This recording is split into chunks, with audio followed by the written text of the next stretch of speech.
What's up, everybody? Welcome back to Outside Line Media, and we are talking NASCAR. Atlanta was an absolute banger, peak super speedway racing. Yeah, great race. Just peak. It was peak. Got like a 95% on the Jeff Gluck pool, I think. I think it was like Um, 96 when I voted in it. Great race. Lot of action. And I will say, them starting this in-season challenge on a super speedway is insane because the amount of bracket busters that happened. There's no perfect brackets left. Oh, Honestly, it probably was a move by NASCAR so they didn't have to pay out the $1 million if someone got a perfect bracket did they because tell Seabell to spin? they might have made the call. They might have made the call to Seatbelt and said, "We know you hate super speedways. Why don't you hop on out of this race?" Yeah, let's go real quick over the top five, then we'll just go over a couple of the big adventures, and then before we get into Chicago, we got some news coming out of NASCAR this week. Yep. Chase Elliott Silly season. finally gets a win. Chase Elliott finally gets his win. It was inevitable. He's been having a very consistent season points wise. Good points day You've for heard Chase Elliott. you've heard good points day from Chase Elliott a lot of times. I do believe the account I follow that does the NASCAR points in the Winston Cup format. I think Chase Elliott's up front, like in first in points on that. So I can see it. just goes to say his consist. I mean, he's second in points for NASCAR's point system right now. So, but that locks another guy into the playoffs.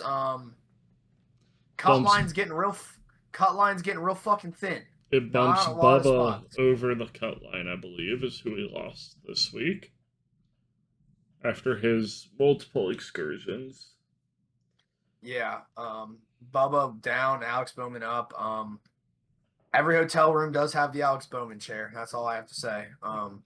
My God, I think his teammates rather lose than help out push Alex Bowman to a win. Yeah. Crazy stuff. But yeah, Chase Elliott gets first. Brad Keselowski in second. Looks like he could have win a lot of that race. Shout out RFK. They had led the two most cars laps. driving at the front all day, with both Brad Keselowski and Chris Buescher. Chris Buescher definitely got Kroger and Cinnamon Toast Crunch their money's worth. Almost got murdered twice during the race, and was pushing Brad to the win, which I'm curious. I mean, of course he's going to push Brad a lot more than most drivers will because he's kind of his boss. Would he have tried to pass him at the line if he was pushing Brad to the win? I think he would have. I mean, you're a NASCAR driver at the end of the day. You got to get yours. Brad's still going to be getting a bonus from the race win. I don't think Brad Keselowski would be upset about that. As long as he didn't wreck them both out or cause them both to not win the race, yeah, he wouldn't have cared. But yeah, overall good race. I would say great race, fantastic. RFK just needs to figure their stuff out a little bit. I don't know what Ryan Preece was doing on the restart where they were 3 deep in the front. Yeah.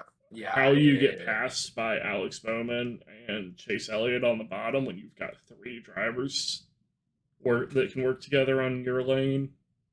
Unacceptable. Yeah. But yeah, we got Alex Bowman third, Tyler Reddick fourth, Eric Jones fifth. Yeah. Ricky Stenhouse sixth. Zane Smith seventh. Ty Dillon eighth. Chris Buescher ninth. Carlos Far 10th.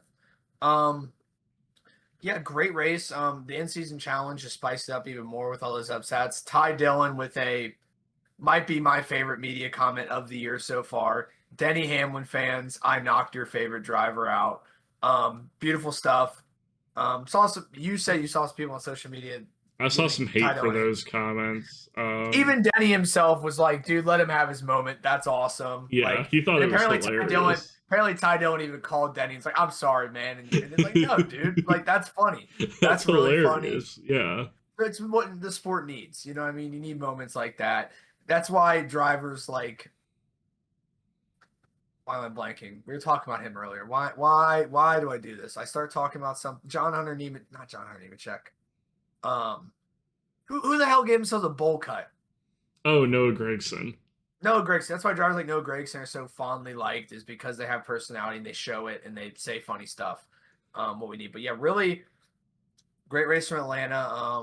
It Track was held on. it was an amazing race. Probably, I don't know if you listened to Action Detrimental this week yet. I I've don't know not. what else you would have been doing with your time, but Oh, I hate you.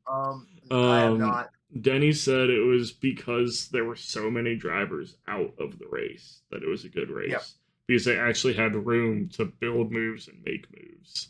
Yeah. So Seabell caused the first big one, just losing it on Like his own. 5 or 6 cars involved in that with Yeah, but 3 Seabell, DNFs out of it or something like that. 3 cars back to the garage. it ended up with 11 people out and multiple more down laps. But Seabell just lost on his own, collected a bunch of people. And Yeah, I think just the not. big one was Denny might have caused it. It was one of those just He doesn't know if it was his fault. No one too really many knows cars, not whose enough fault it room. was. Yeah. Too many cars, not enough room. Other wreck, but yeah, end up with a lot of DNFs and a lot of big name DNFs. Ryan Blaney, Austin Cindric, William Byron, Joey Logano, Chase Briscoe, Ross Chastain, Josh Berry, Denny Hamlin, Christopher Bell, Burr and basically murdered Penske with one move. that just blew up the in-season challenge for just about everyone. Yeah. Because who the hell had Ricky Stenhouse Jr. beating Seabell, first of all? And Who Ty had Dillon, Ty Dillon Denny beating Denny Hamlin? I mean, I could go on. I could just keep going on with the other ones because Who there's was plenty Carson of them. Hocevar facing? Brad Keselowski? No. No, It was Hocevar KB and Brad. Yeah, my thing's being weird. I can't pull it up, but yeah.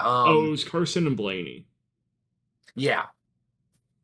Yeah, because Spire made that stupid tweet that pissed off. Blaney will probably be wrecking Carson Hocevar. Some very late revenge from Atlanta earlier this year. After the comments. Banger post from Spire, though. It is funny. It is funny. It's even funnier when the first time I saw it was in the quote tweet from Ryan Blaney saying, "Hey, thanks for reminding me about this." And it was a picture of Carson spinning him. Yeah, but yeah, real quick before we get into some news that's come out this week, let's go over how our predictions did. I did terrible. I only got Zane Smith in the Apex. I did slightly less terrible. I had Tyler Reddick hitting the Apex, and I sold P4 from him, looking like he was going to win the race. And I had Austin Cindric missing the Apex. He got crashed out, so that hit. He was involved in, I think the first wreck was Seabell. I think so, yeah. Because he was like P38, so. Yeah, but overall, good. Great race. Predictions didn't do great, but some news that came out today. Daniel Suarez will not be returning to Trackhouse next year. This could throw out a couple things. This kind of is a telltale sign to me that they're bringing Zilly up. He's ready. I mean, he got 11th in Atlanta. Great result. Dodged the majority of the wrecks except for the aftermath of the Denny Hamlin wreck. He hit Kyle Larson while avoiding it. But stayed running, ended up with himself a nice 11th. So yeah, probably that means he's going to Trackhouse, and he's Daniel not Suarez racing super hard when he's in the Cup Series right now. He's racing to learn. Yeah. So it brings up a couple opportunities for Suarez to go. Could be a colleague, could be if the charters of Rick Ware get sold or something, or could be, like you said, Patrick brought up this. Could be a straight trade that Suarez goes to JR Motorsports. There was definitely some talk with Dale Jr. when Suarez was on the podcast, wishing that he could run Xfinity a little bit more. I don't think full time is what he meant. Yeah, definitely based on sentiment. I listened to it. The sentiment was more like, you don't know how many times you get to do it, like you know, with the restrictions and stuff. He might get it in a way he didn't want. Might be get in a way he doesn't want. He'll for sure be racing somewhere. It's just a question of who, for, and where. Yeah, unless he drops back down to NASCAR Mexico, but I don't see him doing that. No. I don't know. I'd always like to see him kind of take the year off from full time and just kind of expand his horizons a little bit. Maybe do a little bit of GT running. Maybe some TA2, brush up on. I mean, his road course skills are pretty good from NASCAR Mexico. Maybe run a little bit of some late models, dirt late models, not asphalt late models. He doesn't need to run asphalt late models, though I'm sure that Junior would be fine with him running in the cars store. Yeah.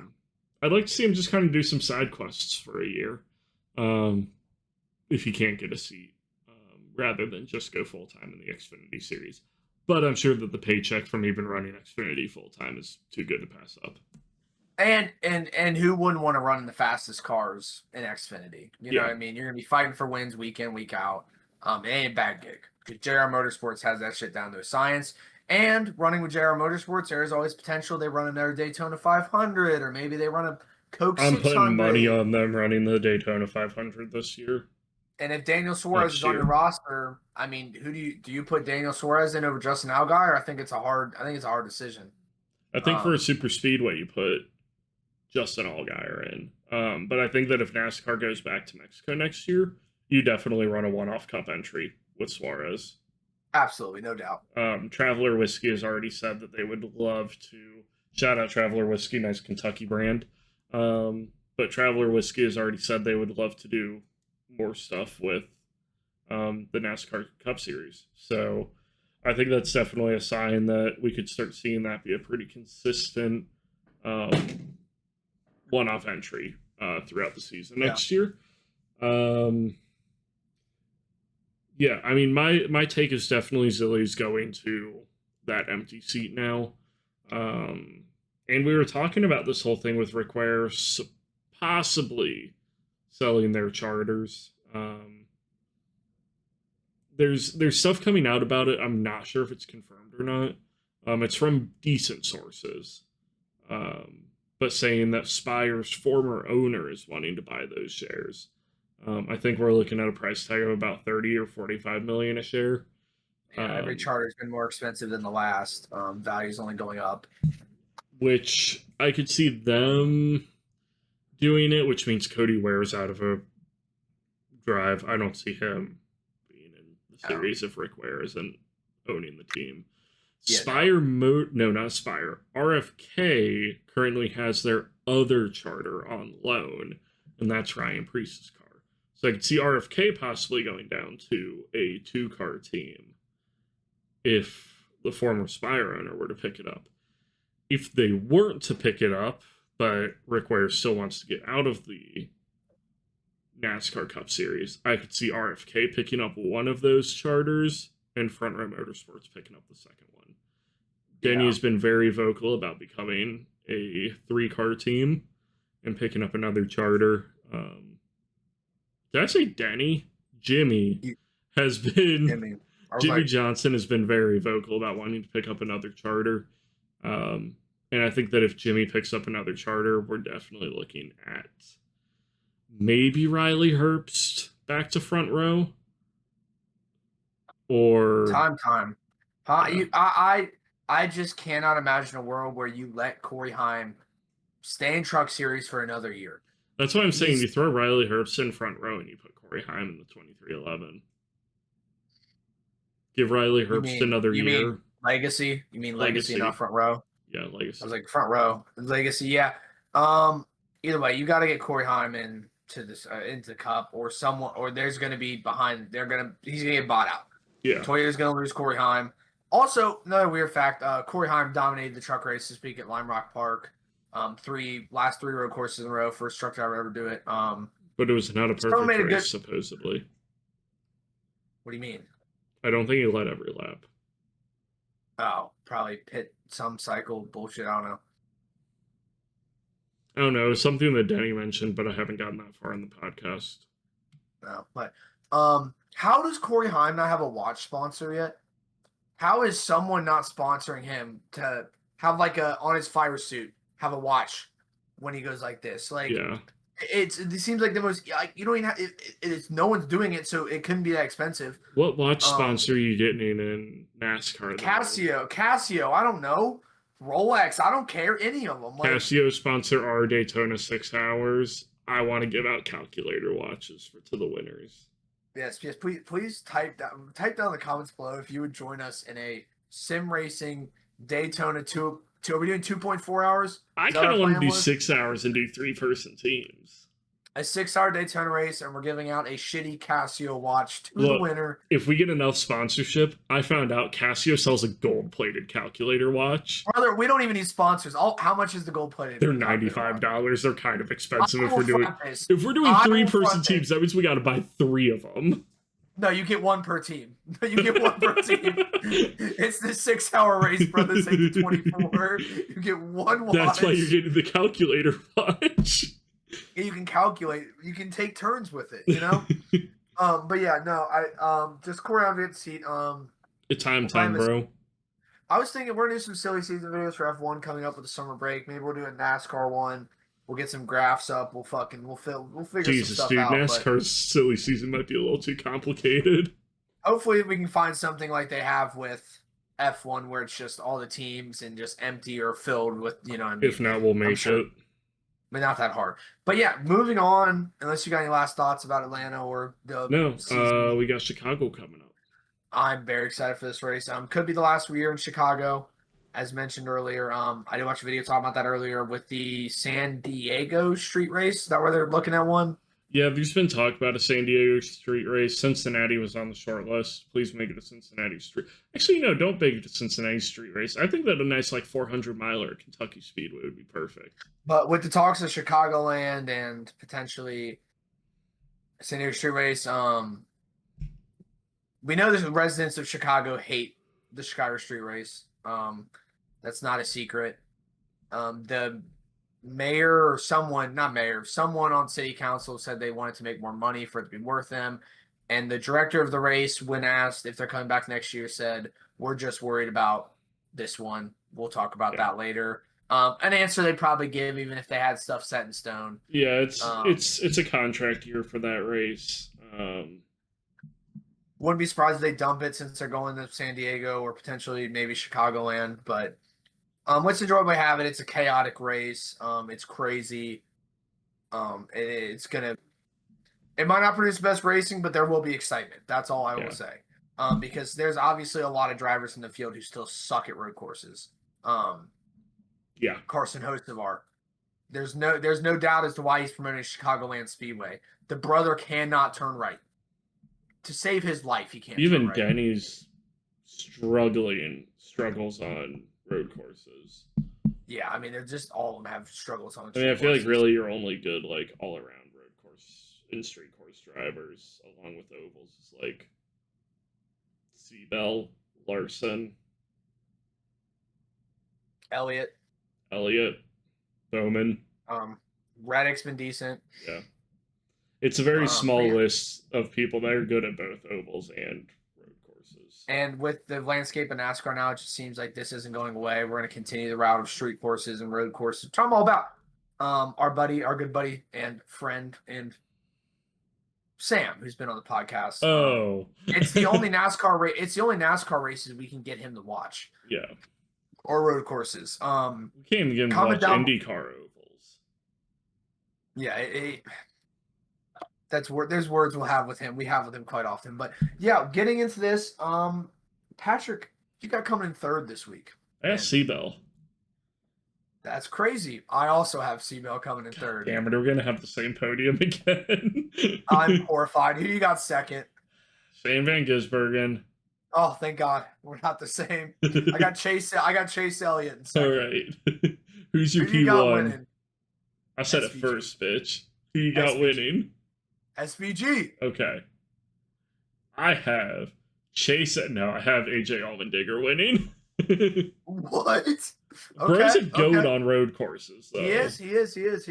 I could see this being an SVG situation where you have a guy that is probably 30th in points locking into the playoffs. Yeah, I do not actually. I don't hate that pick. The more I think about it. Bro heard AJ Allmendinger and forgot that it was a street course. Yeah, I saw red for a second. I heard AJ Allmendinger winging a race. I said, oh, "You're smoking crack," and then I was like, "Oh, that's a road course. Never mind." Oh shit! I never did. Hold on, I got to do this live real quick. Did you never fill out the rest of your predictions? No, I filled out the rest of them minus the last one. My hit the apex this week is Kyle Busch. He did do good at Coda earlier this year. He did kill multiple people at Mexico. Yeah. That was just the thin air, man. That's all it was, messing with his arrow. Yeah, for sure. I don't hate that though. I got Daniel Suarez in the apex. I think he's gonna have a chip on his shoulder the rest of the year. Obviously, they say it's a mutual leaving, but we all know there's no leaving of a team that's mutual. I kind of got the vibe when he was talking about it on Accent or with Dale Jr.'s podcast. You know, they went a little bit into what next season. Granted, he said it's going to be a while before we know 1 week later. I mean, when was season. that recorded? Actually, he records pretty. It was recorded after Mexico, so like 2 weeks later. 2 weeks. But this might come out 2 weeks. I don't remember. My timeline in my head is all twisted. But yeah, there was some stuff he said in there that made you think maybe he's not coming back to Trackhouse. I mean, there have been rumors since the beginning of this season. When Pitbull left, it was kind of the writing on the wall for him. But yeah, I think he's going to drive with the chip on his shoulder rest of the year, and I think I'll have a good race. He's good at road courses and street courses. All right, who's your miss the apex? I got Denny Hamlin missing the apex. Wow, so creative on a road course, street course. Denny Hamlin missing the apex. Oh, I'm down by like 15 points, brother. I need help. You're only down by 9.5. Bro, I could get everything right. I could get a perfect podium and everything right, and I'm not caught up.